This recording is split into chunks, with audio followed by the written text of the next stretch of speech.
país. Y aunque le hablaban muy bonito cuando era candidato, hay muchos de ellos que cuando se sientan en la silla se quitan la máscara y comienzan a hacer lo contrario. Pero ahora es demasiado tarde para decir no es mi representante, porque usted lo nombró su representante. Entonces, la teología de pactos aquí es clara, es decirnos, Adán y Eva fueron representantes puestos por Dios.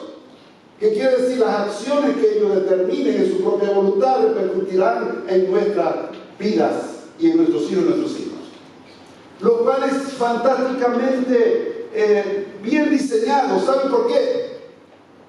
Porque así como Dios puso a Adán y Eva como nuestro representante de recibir la bendición o la maldición de su obediencia o desobediencia, asimismo puso a Cristo Jesús como nuestro representante. Porque Jesús dice en Pablo que es el segundo Adán, donde el segundo Adán viene a hacer lo que el primero no hizo. El primer Adán desobedeció a Dios y las asignaciones que le fueron dadas no las hizo. Y por consecuencia falló en este pacto, en este tiempo, y tuvo la consecuencia de darle a su descendencia esta condición caída. Pero ahora viene el segundo Adán, el cual me estoy adelantando un poquito, que Pablo lo llama a Jesús el segundo Adán, en donde Dios también pone a él como nuestro representante para decirnos, y todo aquel que venga a Cristo, que es el segundo Adán, en él, todos los que están debajo de él, recibirán los beneficios que él alcanzó en la cruz del Calvario para tener salvación y vida eterna. Entonces todos los que están debajo de Adán recibieron la consecuencia de su desobediencia. Pero ahora, gracias a ese principio de que Dios nombra a alguien como nuestro representante, ahora nos manda un segundo Adán, quien cumple al pie de la letra todas las asignaciones sin desobediencia alguna. Y entonces todos los que creemos y queremos estar debajo de él recibimos los beneficios de la cruz del Calvario, que son salvación, vida eterna y perdón de nuestros pecados. Porque él es ahora nuestra cabeza. Cambiamos de representantes. El que quiera seguir con aquel, que le vaya bonito, yo he cambiado de representante. Ahora a mí me representa Cristo el Señor. Amén. Y ya me he librado de esa maldición, de esa condenación. Tengo otro representante. El mensaje de nosotros es: cambie de representante, porque ese que te tienes encima te está llevando por el camino equivocado. Ya, libérate de ese y vente con Cristo, un nuevo representante. Eso es lo que dice la gente hoy día: un nuevo representante que nos brinde a nosotros la liberación de esta consecuencia y nos dé a cambio lo que Cristo nos quiere dar, que es precisamente los beneficios de la cruz de Calvario. Maravilloso. Ahora, cuando esto sucede, el pacto de obras no alcanzadas por Adán y Eva tuvieron que ser echados fuera del huerto para que no comieran del árbol de la vida. Y una vez estando afuera del huerto del Edén, se hace una promesa maravillosa que se llama en Génesis 3:15 el pacto de gracia. Y el pacto de gracia es el mismo proceso del plan de salvación en marcha. Nada ha cambiado. Dios sabía que iba a esa dirección y ya Dios tenía todo previamente calculado. Cuando desobedece, repito, para no probar del árbol de la vida, dice la Biblia, lo sacó fuera del huerto, y ahora a ellos, en Génesis 3:15, le hace una promesa. Entonces repito aquí, escriban por favor, el pacto de gracia que está mencionado o basado en Génesis 3:15, a ese versículo se le llama el protoevangelio en la teología, porque es el adelanto, el anticipo del mensaje de gracia que Dios trae a la humanidad. Y usted sabe todo lo que dice Génesis 3:15. Le dice a la serpiente que la descendencia y la simiente de la serpiente iba a herir en el calcañar a la simiente de la mujer. Pero a la mujer le dice: tu simiente, mujer. Tu simiente es singular, recuérdense eso, singular, no plural. Tu simiente va a ir y aplastarle la cabeza a la simiente de la serpiente. Ahora, ¿quién es la simiente de la mujer en Génesis 3:15? Jesús. La promesa del Salvador. ¿Quién es la simiente de la serpiente en Génesis 3:15? El diablo. Siempre Satanás, esa es la tipología más grande de Satanás, serpiente. Entonces, iba a haber un conflicto entre la simiente de la mujer y la simiente de la serpiente, que se iban a poner a pelear. ¿Y quién iba a ganar en esa pelea? La simiente de la mujer, que es Cristo. ¿Y a quién le iba a ganar y a quién le iba a aplastar su cabeza y sacar los dientes? A la simiente de la serpiente, que es Satanás, el diablo. ¿Y dónde ocurrió esa guerra? En la cruz del Calvario. Porque dice la Biblia que allí Jesús, con su muerte, destruyó al que tenía el imperio de la muerte. Y le arrebató la llave. Y le dice: ¿dónde está sepulcro tu victoria, muerte, tu aguijón? Porque Cristo te derrotó en la cruz del Calvario. Y allí, la muerte de Cristo en su humanidad es lo que dijo Génesis 3:15, que la simiente de la serpiente heriría en el calcañar. Eso significa que físicamente tuvo que morir Jesús en la cruz del Calvario como hombre. Y ahí es donde se cumple que la simiente de la serpiente hiere en el calcañar a la simiente de la mujer, que es Cristo, muriendo en la cruz del Calvario. Pero a la vez, en ese mismo momento, el diablo no sabía que con esa muerte que el diablo le está propinando allí, es la misma muerte que Dios utiliza para derrotar a que tenía el imperio de la muerte. Mira qué plata maravillosa. Y por eso es que nosotros en Cristo somos más que vencedores. Porque usted y yo estuvimos peleando con el diablo en la cruz. Pero Cristo, que ganó por nosotros la victoria, nos hace nosotros más que vencedores. Que sin pelear con el diablo lo tenemos derrotado y debajo de nuestros pies. Amén. Ahora, aquí es importante anotar una palabra: promesa. Promesa. Póngalo en grande: promesa.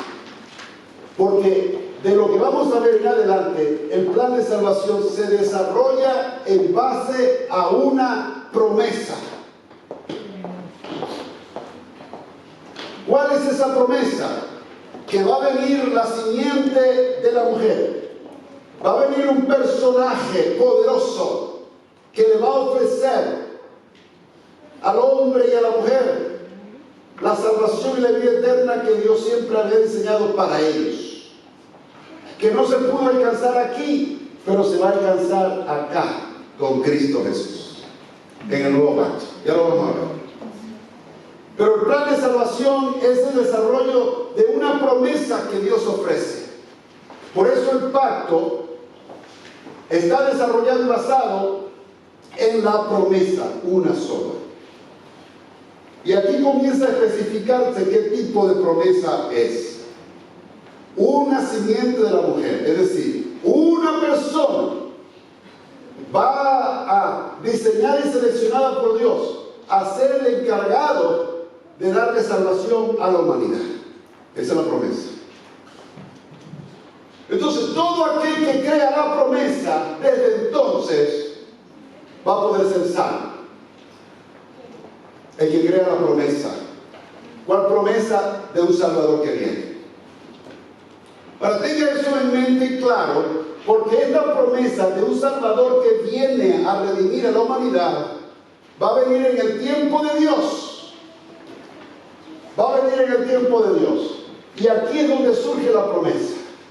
En Génesis 3:15. Luego pasan los años. Y desde Génesis 3:15, Adán y Eva, usted sabe, tuvieron un hijo, después otro hijo, el otro mató al otro y siguieron teniendo hijos, la humanidad fue multiplicándose hasta que llegó el tiempo de Noé. Ponga aquí entonces, después del pacto de gracia número 3, donde se ofrece la promesa de el Salvador, manifestada en la frase tu simiente. Allí viene entonces evolucionando el tiempo, donde dice la Biblia que la maldad era mucho en extremo en toda la tierra, a tal grado que la intención del corazón del hombre era siempre de continuo el mal. Y entonces la tierra se corrompió, pero Dios encontró, antes que se corrompiera 100%, solamente a un hombre que lo encontró justo, y a su familia. Y este se llamaba Noé. Y Noé tuvo 3 hijos, Sem, Cam y Jafet. Y con sus hijos, con sus esposas, Noé se mete en un arca y hace un pacto Dios con Noé. Un pacto que es sembrado o manifestado a través de una señal física visible, que es el arcoíris en el cielo. Ese es siempre el pacto que nos recuerda el pacto que hizo Dios con Noé. Donde Dios le promete a Noé en ese pacto que la tierra jamás sería destruida, pero habría un Salvador que vendría, una simiente. Ahora, esa simiente prometida aquí en Génesis 3:15, ese hombre que iba a salvar al mundo prometido en Génesis 3:15, viene por la descendencia de uno de los hijos de Noé llamado Sem. La promesa sigue en pie. Dios prometió en Génesis 3:15 que vendría un Salvador. ¿Y de dónde va a venir el Salvador? Pasaron los años de Noé. Y Noé a través de su hijo Sem. La promesa sigue vigente. Lo que queremos dar a entender en este momento es que el pacto con Noé ratifica el pacto de gracia, que va a venir un Salvador.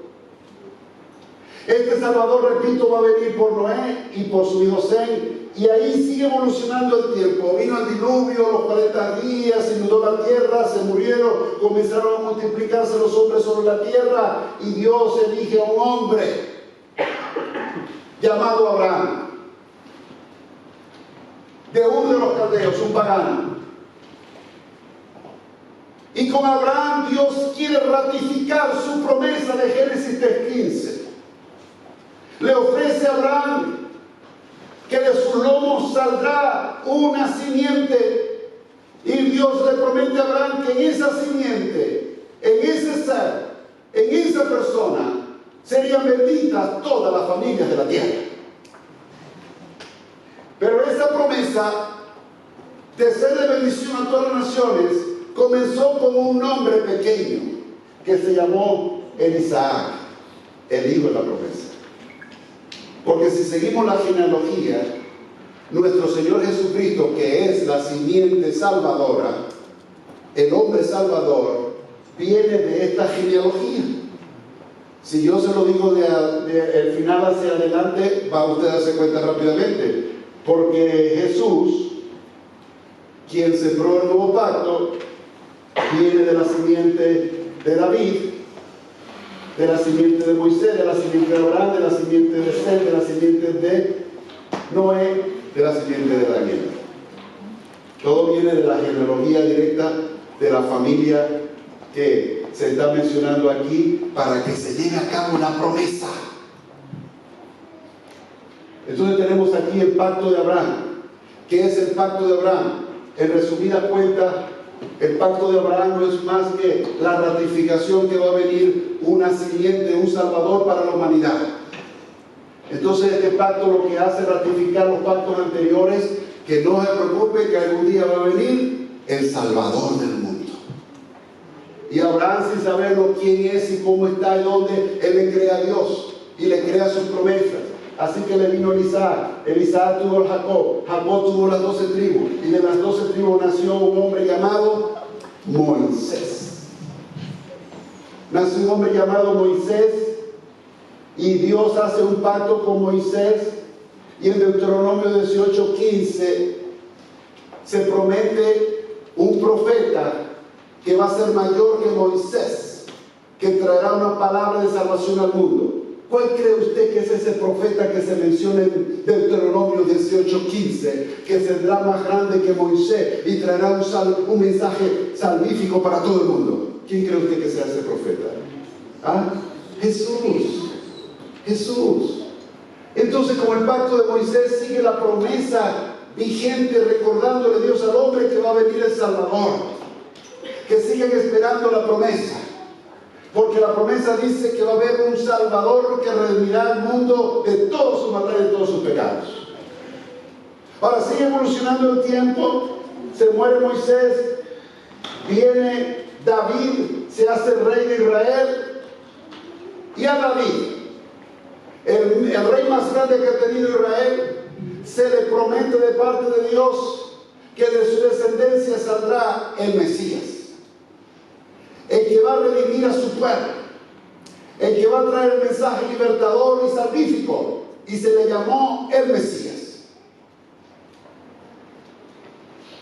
Y ese Mesías, llegado en los días del rey Herodes, nació entonces, llegado el cumplimiento del tiempo, en un pueblito llamado Belén, de una virgen llamada María. ¿Y quién es ese Salvador? El Mesías. La promesa que se había hecho en Génesis 3:15, ahora se ha materializado y se ha cumplido. Ha llegado el cumplimiento. La simiente de la mujer ha nacido y ahora sabemos que se llama Jesús de Nazaret. A ese Jesús de Nazaret, simiente de la mujer, Salvador del mundo, se le llamó en otros tiempos entonces de muchas maneras. Aquí se le llamó el Mesías. Aquí se le llamó, en el pacto de David se le llamó el Mesías. En el pacto de Moisés se le llamó el profeta. En el pacto con Abraham se le llamó la simiente salvadora, el hijo de la promesa. Llamado como Isaac, pero Isaac es tipo de Cristo, la simiente prometida. En los tiempos de Noé se le prometió un pacto, una señal de arcoíris, porque Cristo es nuestra luz del mundo, la luz que salva a los que están en tinieblas. Y aquí, en el pacto de gracia, se le llamó la simiente de la mujer. Vea usted que en cualquiera de los pactos, el Señor Jesús adquiere diferentes títulos, pero sigue siendo la misma persona. De tal manera que vemos aquí, en el plan de salvación, un proceso que ha evolucionado hasta nuestros días, donde hemos recibido el nuevo pacto representado por Jesús, donde Hebreos 13:20 nos describe y nos dice que Él es representante de un mejor pacto. Escriban esa cita porque después de David, el pacto de David del Mesías, tenemos el nuevo pacto que está representado por Jesús. Jesús cuando dijo: tomad de esta copa que es la sangre del nuevo pacto, mi sangre que por mucho será derramada. ¿Se acuerdan de esa escena? Y ese es el nuevo pacto que Hebreos 13:20 dice es el mejor pacto. ¿Pero por qué es el mejor pacto? ¿Por qué es un mejor pacto? Porque el pacto que Jesús celebró en la Santa Cena, Hebreo lo llama un mejor pacto. ¿Por qué? Por la sencilla razón que todas las personas que vivieron antes de Jesús, escuchen bien lo que le voy a decir, todas las personas que vivieron antes de Jesús fueron salvas por creer en una promesa que vendría, un Salvador. Así que podemos decir que Abraham fue salvo, Moisés fue salvo, y todos los que vivieron antes, David fue salvo, porque ellos le creyeron a Dios su promesa, que iba a venir un Salvador, porque el Salvador no había venido, pero Dios concedió su gracia, que todo, desde Adán y Eva hasta Cristo, todos los que vivieron creyendo en esa promesa que vendría un Salvador, fueron salvos por creer en la promesa.